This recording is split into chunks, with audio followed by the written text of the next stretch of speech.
Assalamualaikum warahmatullahi wabarakatuh. Selamat pagi anak-anak. Semoga hari ini kita senantiasa mendapatkan kesehatan oleh Allah Subhanahu wa taala. Semoga anak-anak sehat semua dan aktivitas hari ini akan berjalan dengan lancar. Untuk itu, marilah kita berdoa mohon kepada Allah Subhanahu wa taala. Al-Fatihah. أعوذ بالله من الشيطان الرجيم بسم الله الرحمن الرحيم الحمد لله رب العالمين الرحمن الرحيم مالك يوم الدين إياك نعبد وإياك نستعين اهدنا الصراط المستقيم صراط الذين أنعمت عليهم غير المغضوب عليهم ولا الضالين رب اغفر لي ولوالدي وبالمسلمين آمين. Terima kasih. Ya anak-anak, hari ini kita akan belajar tentang organ gerak hewan dan manusia. Di pembelajaran pertama dulu kita telah belajar sebenarnya tentang ini. Tapi untuk lebih memperjelasnya, kita akan belajar lagi tentang organ gerak hewan dan manusia. Seperti kita ketahui bersama, dan anak-anak sudah belajar sejak kelas 3 pembelajaran ini, ciri makhluk hidup itu banyak macamnya. Anak-anak tentu ingat, membutuhkan makan, itu ciri dari makhluk hidup. Membutuhkan air, membutuhkan udara, berkembang biak, menanggapi rangsang, bergerak, dan lain-lain. Nah, fokus kita hari ini adalah belajar tentang gerak hewan dan manusia. Pada pembelajaran dulu, pembelajaran yang pertama,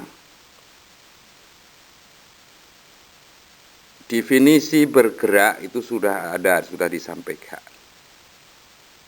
Apa itu bergerak? Anak-anak ingat?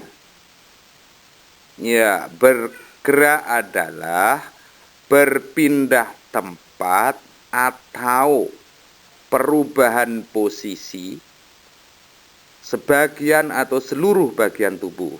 Jadi berpindah tempat, bergerak itu berpindah tempat, bisa sebagian, bisa seluruh bagian tubuh.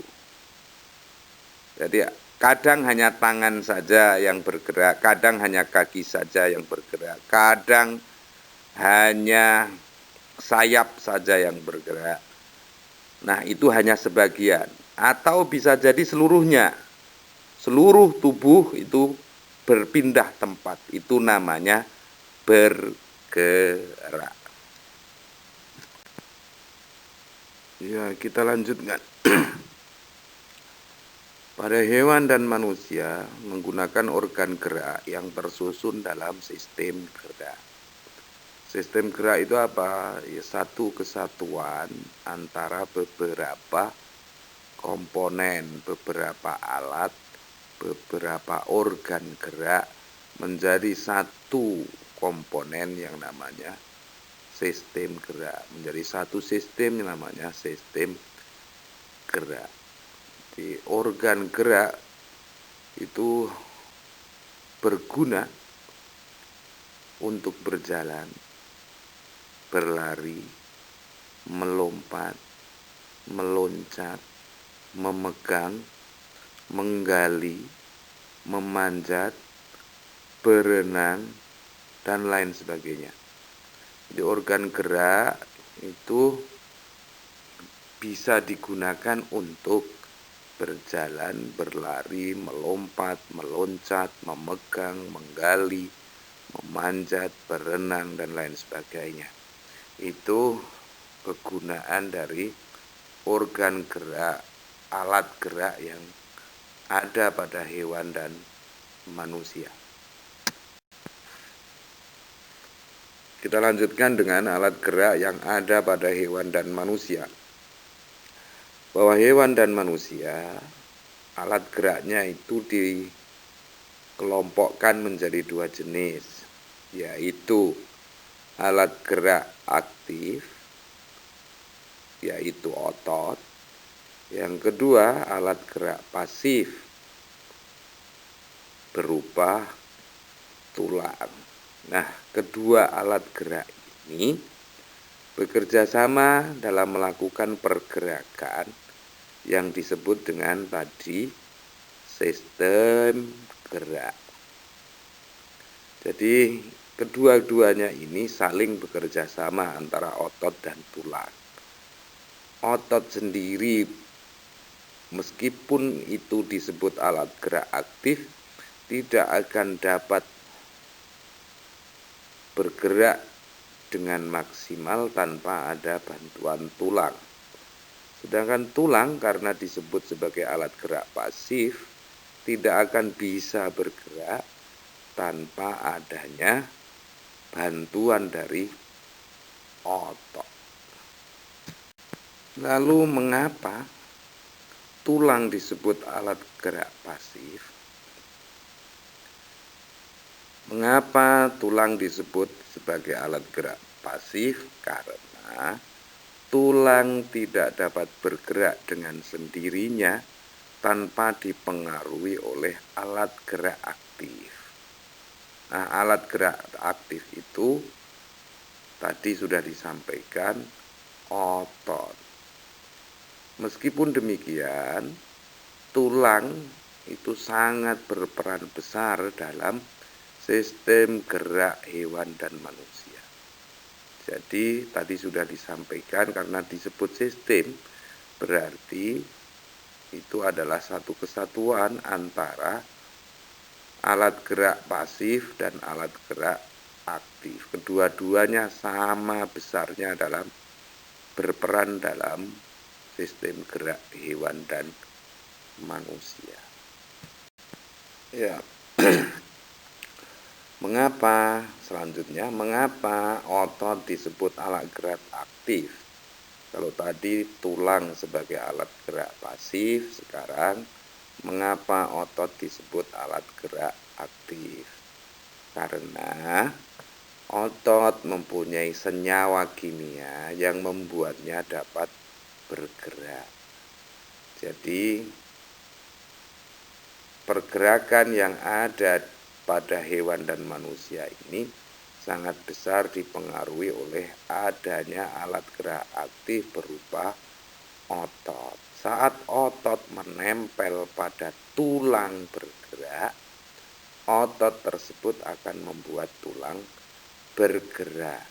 Jadi otot yang menempel pada tulang-tulang gerak, kalau otot bergerak, maka akan membuat tulang bergerak. Itulah mengapa otot disebut sebagai alat gerak aktif, karena otot yang mempunyai inisiatif, yang mempunyai kemampuan untuk menggerakkan tulang. Ya, sekarang anak-anak bisa melihat atau memperhatikan, memberikan penelitian hewan-hewan di sekitar anak-anak semua. Saya beri contoh di sini. Ada 6 hewan. Mungkin ini sudah bisa mewakili jenisnya. Ikan, alat geraknya apa? Sirip dan ekor. Jadi ikan bisa berenang, itu alat geraknya sirip dan ekor. Sapi, alat geraknya kaki. Ular, alat geraknya perut. Dia berjalan dengan otot perutnya. Burung bergerak dengan sayap. Kelinci bergerak dengan kaki. Katak bergerak dengan kaki, dan lain sebagainya. Anak-anak bisa melihat di lingkungannya masing-masing, kemudian diperhatikan apa alat gerak dari masing-masing hewan tersebut. Kita lanjutkan pembahasan selanjutnya, bahwa hewan itu secara garis besar dibedakan menjadi dua jenis, yaitu hewan vertebrata dan avertebrata. Vertebrata itu apa? Golongan hewan, kelompok hewan, jenis hewan yang memiliki tulang belakang. Di lingkungan kita, di sekitar kita, anak-anak bisa melihatnya. Contohnya sapi, ayam, burung, cicak, tokek, ikan, dan lain sebagainya. Itu adalah contoh-contoh hewan yang mempunyai tulang belakang. Kelompok hewan yang kedua yaitu kelompok hewan avertebrata atau hewan yang tidak mempunyai tulang belakang. Ini jenisnya sangat banyak. Di lingkungan kita anak-anak juga bisa melihatnya, anak-anak juga bisa mencarinya. Apa saja itu hewan yang tidak mempunyai tulang belakang? Ada cacing, ada siput, ada keong, ada tawon, ada semut, ada kupu-kupu, ada macam-macam. Sangat banyak jenisnya. Laba-laba dan lain sebagainya. Laron dan lain sebagainya. Itu adalah contoh-contoh hewan yang masuk dalam golongan, masuk dalam kelompok, masuk dalam jenis avertebrata. Hewan yang tidak mempunyai tulang belakang. Ya, demikian anak-anak pembelajaran kita pada kesempatan hari ini.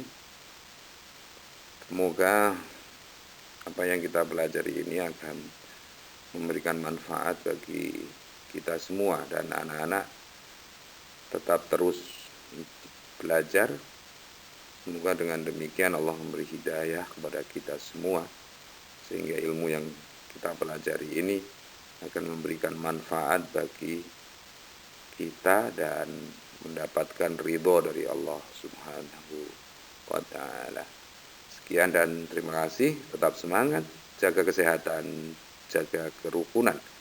Wallahul muwaffiq ila aqwamit thoriq. Assalamualaikum warahmatullahi wabarakatuh.